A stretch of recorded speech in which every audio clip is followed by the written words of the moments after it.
Students, अब बात करते हैं करेंसी की। तो क्या आपने कभी सोचा है कि how does money looks like, पैसा कैसे दिखता है और इसकी क्या फॉर्म है, मनी की किस फॉर्म में ये दिखता है। Over the years the forms of money has changed. You must have read in history that during the days of kings people used to trade by using gold coins, silver coins, copper coins. ये तो आपको पता ही होगा कि Kings के time में जो है गोल्ड कॉइन्स का यूज़ होता है, सिल्वर कॉइन्स या कॉपर कॉइन्स से लोग सामान खरीदते थे और बेचते थे। Before that the ancient days in some places people use to hold money in form of cattle and salt. तो उससे पहले का जो ज़माना था उसमें लोग मनी को एज कैटल्स को मनी की तरह यूज़ करते थे या फिर सॉल्ट को। Paper money at present has occupied very important place in monetary system of all countries. तो पेपर मनी, जैसे कि आपको पता है हमारे देश में भी ये करेंसी है पेपर करेंसी, तो काफ़ी सारी कंट्रीज़ में ये पेपर मनी जो है यूज़ किया जाता है। और the paper money is used to refer to the government notes issued by central bank of a country. तो ये जो पेपर नोट्स हैं ये किसी भी देश की सरकार द्वारा चलाए गए नोट्स होते हैं। Note issue bye central bank of a country, central bank of country जो है ये नोट इशू करती है। जैसे हमारा रिजर्व बैंक ऑफ इंडिया है तो वो ये इशू करता है। कभी आपको हैरानी हुई है कि पेपर नोट्स जो हैं उनको क्यों लोग एक्सेप्ट करते हैं as a medium of exchange? सामान के बदले में नोट्स को क्यों एक्सेप्ट करते हैं, सामान क्यों नहीं लेते?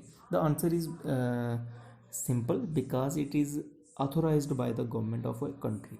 तो हमारी जो गवर्नमेंट सरकार है वो ऑथोराइज करती है नोट्स को।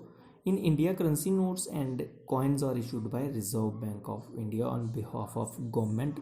नो पर्सन और organisation in is allowed to issue currency.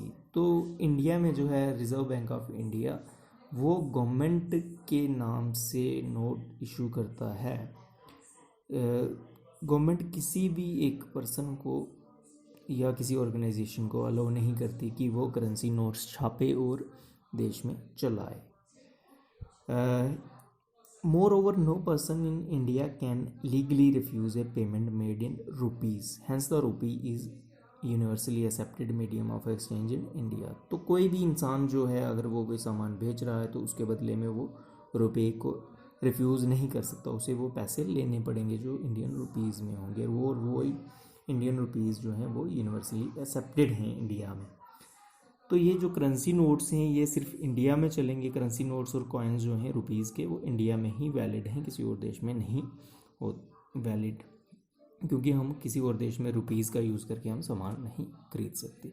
हर एक कंट्री की अपनी जो है करेंसी होती है।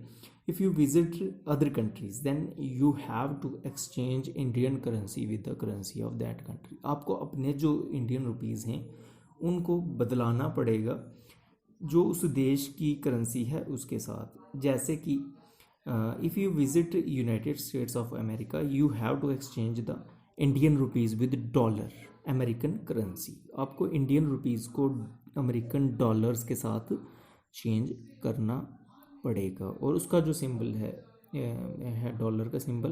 और यूरोपियन कंट्रीज़ में ज़्यादातर सिंबल जो यूज़ होता है वो है यूरो का।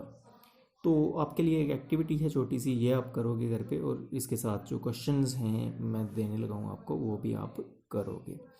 तो एक्टिविटी है आपके लिए, make a list giving names of the currencies of France, Germany, China and Brazil. ये काम जो है ये आप अपनी बुक से या इंटरनेट वगैरह से ढूंढ के ये करेंगे और साथ में आप जो है मैं क्वेश्चन जो दे रहा हूँ वो भी करेंगे। तो ये वाले क्वेश्चन हैं जो, तो इसी के साथ आज का टॉपिक ख़त्म होता है। Thank you and have a nice day.